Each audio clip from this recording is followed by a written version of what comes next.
Hello everyone, today I'm going to show you how to use multipliers in Monopoly Go. The multiplier can be found as soon as you launch the game. You'll see it here next to the Go button. If you're brand new to the game and have never played it, you may not have this multiplier. So all you need to do is just play for a bit until you unlock it. Basically what this multiplier allows you to do is it will use more dice rolls. So for example, if we choose ×5, it will use 5 dice rolls, but in this case you'll get 5 times the rewards.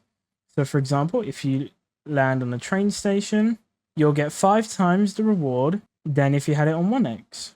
You can see here on the top right, there's a bank heist available, basically meaning I need to land on one of the railroad tiles. And we can see that you can steal money from your opponent and get more with the multiplier. And you can see here, when I change the multiplier, you can see that it will be ×2 the amount. So in this case, the amount is 14,000.